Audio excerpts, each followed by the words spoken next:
Engenheiro António Venâncio esclareceu bem haja, de forma resumida, os principais pontos da conferência de imprensa ocorrido no dia 8 de abril, relativa às razões do pedido de declaração de nulidade do 8º Congresso Extraordinário do MPLA junto do Tribunal. O pré-candidato ao cadeirão máximo do seu partido revela igualmente o seu projeto político futuro no intuito de servir os angolanos, lá onde o povo, os seus assessores e os militantes que subscreveram e vêm subscrevendo o seu processo de candidatura decidirem que seja melhor para o país. Escutemos o engenheiro António Venâncio. Bem, nós acabamos de realizar a nossa conferência de imprensa, assim como havia sido anunciada, não é? Nós reunimos um grupo de jornalistas para dar-lhes a conhecer as motivações e as razões que levaram a que nos dirigíssemos ao Tribunal Constitucional para pedir a declaração de nulidade das deliberações e das decisões tomadas no 8º Congresso Extraordinário do Partido, que, como sabe, teve lugar de 16 a 17 de dezembro do ano passado.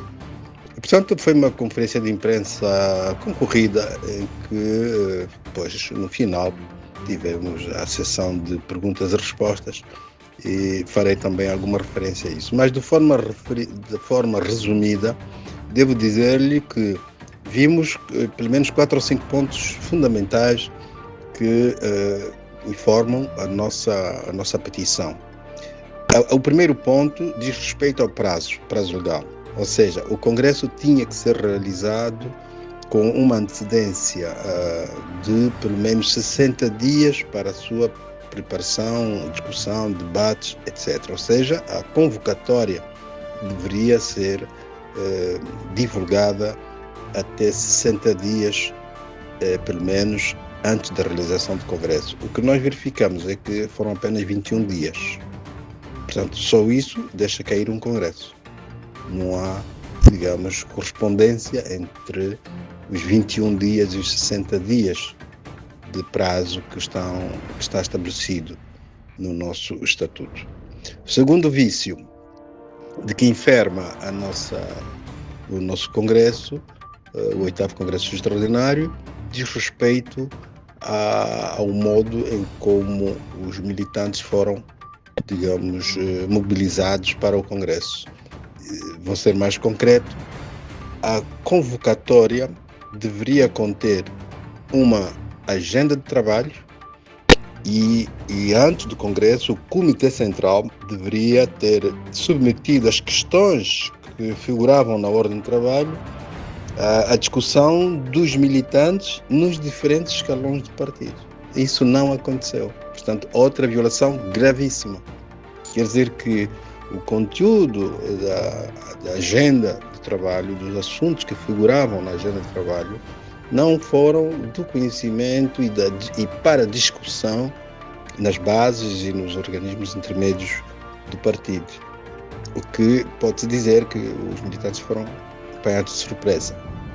É assim, porque não tiveram sequer tempo para discutir, para debater as alterações, as modificações, os ajustamentos, etc., que continham a própria agenda de trabalho. Um terceiro aspecto tem a ver com um vício também, que tem a ver com o facto de que um congresso extraordinário, para ser realizado, para ser convocado, precisa de reunir determinado tipo de requisitos, ou seja, têm que estar observadas algumas condições que, validam o Congresso.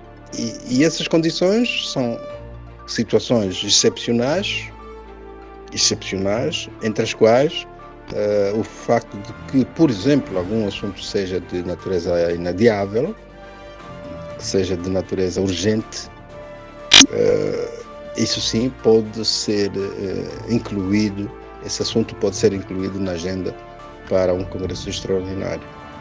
E aqueles que os estatutos fazem também referência, que é o caso por exemplo, de uma desistência do presidente do partido, de uma renúncia, morte inesperada, enfim, motivos de força maior que impeçam o presidente de continuar a dirigir o partido. Portanto, aqui um conjunto de medidas, de situações completamente enumeradas que podem permitir a convocação de um Congresso Extraordinário.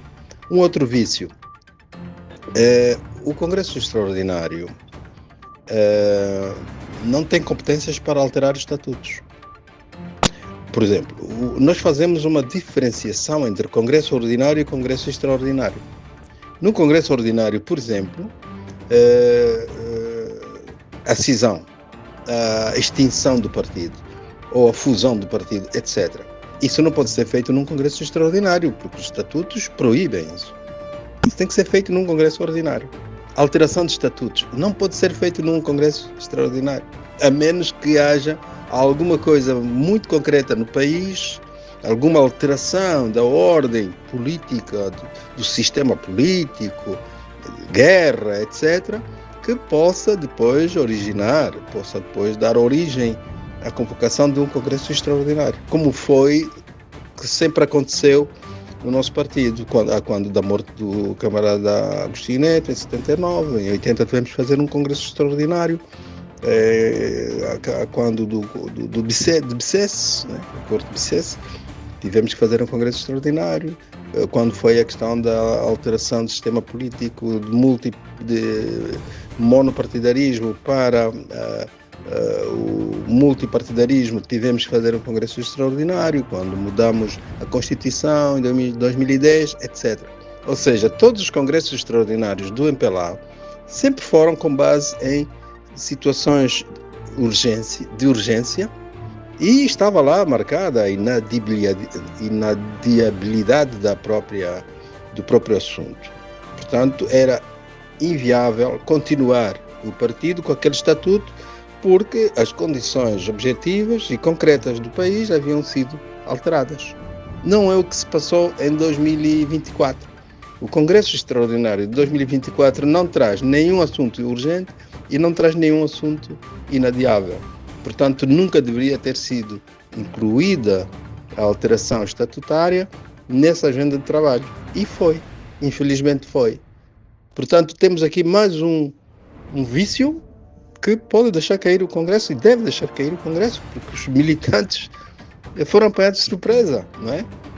Não se explicou o porquê da alteração, não se levou ao conhecimento das pessoas e dos militantes o que é que o partido pretendia, e de repente acontecem essas alterações que são altamente estruturantes e do ponto de vista da democracia até constituíram um grande retrocesso. É um enorme retrocesso, porque vejam que nos estatutos anteriores, para a eleição ou a indicação do candidato às presidenciais, ele teria que vir de um processo nas bases, em que 5.000 militantes, no mínimo, deveriam subscrever a sua candidatura, para se ser, então, um candidato presidencial, através da eleição interna que o levaria ao cargo de presidente do MPLA. Ou seja, o presidente do MPLA seria automaticamente o cabeça de lista, portanto, o candidato às presidenciais. Isso foi removido de uma maneira súbita. E, portanto, temos aqui um retrocesso muito grande, e isso afeta direitos constitucionais dos próprios militantes. Ou seja, o militante do MPLA hoje, na maneira em como se pretende alterar os estatutos, o militante do MPLA hoje não tem a palavra em relação à indicação do nome para candidato às presidenciais e até à vice-presidência, porque foi removido, foi alterado, foi ajustado o artigo 120 dos estatutos, o que os nossos estatutos proíbem, através do artigo 140 dos próprios estatutos. Portanto, temos aqui violações gravíssimas que eu acho que os juízes do Tribunal Constitucional hão de levar em conta, e naturalmente hão de anuir a nossa petição e hão de declarar como nulas as deliberações e as decisões que foram tomadas no 8º Congresso do MPLA. É claro que, no fundo, há aqui motivações e interesses que não nos interessa agora aqui escalpelizar, mas nós não podemos aceitar que interesses particulares e pessoais se sobreponham a interesses da coletividade, da grande massa de militantes. Não podemos aceitar isso. Aliás, eu tenho dito ultimamente que o país não pode continuar a depender de uma só pessoa. O destino do país não pode depender de uma só pessoa. O destino do país, essa luta que a gente está a travar para uma Angola melhor, tem que contar com a participação de todos. E no caso concreto do MPLA, os militantes têm a palavra. Nós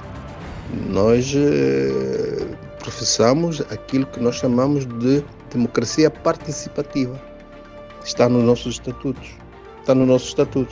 Portanto, o artigo 107, não é? O artigo 107, o artigo 112, por exemplo, dos nossos estatutos, conferem à nossa democracia essa participação, uma democracia participativa. É um valor democrático que o MPLA, digamos, defende nos seus estatutos. Não pode ser violado. Nós não vamos aceitar esta violação. Portanto, o Congresso deve ser anulado e a alteração estatutária deve passar para um Congresso ordinário que só será em 2026, em dezembro. É isso que nós fizemos passar na conferência de imprensa, depois passamos algumas perguntas e respostas. Eu não vou dizer todas, mas há uma que foi muito interessante. Houve um dos jornalistas que perguntou se eu iria criar um partido em caso de não ser aceita a nossa petição, se eu iria criar um partido ou não, se eu iria aliar-me a um outro partido. A minha resposta foi perentória e digo isso com toda a firmeza. Eu disse que, primeiro, eu estou a ser assessorado por 3 grandes entes. Estou a ser assessorado pelo nosso povo, estou a ser assessorado por assessores que eu escolhi dentre os melhores intelectuais para as várias áreas, para vários domínios da economia, das ciências várias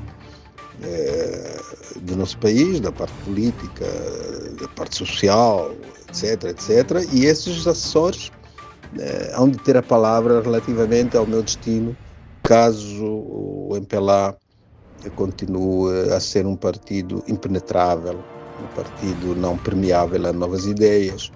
Portanto, se o MPLA perder essa característica, é claro que não posso continuar no MPLA e vai depender então da decisão desses entes que eu estou a citar.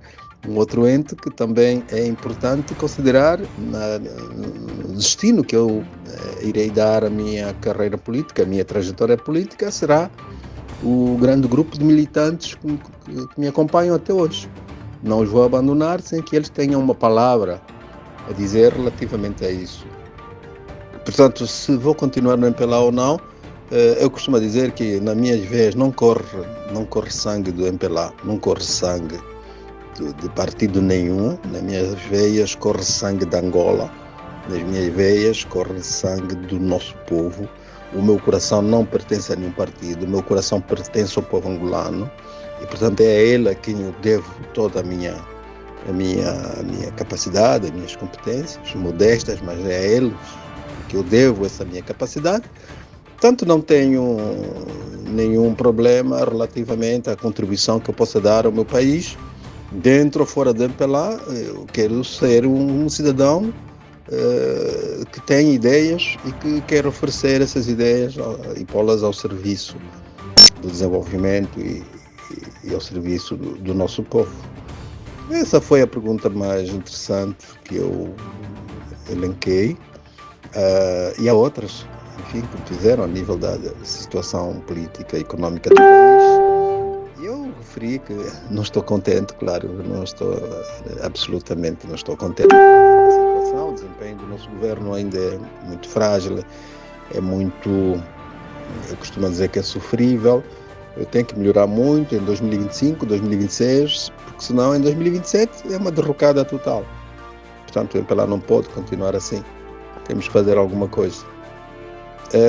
Foi isso mais ou menos que se passou na conferência de imprensa e espero que vocês também possam divulgar isso aos vossos seguidores.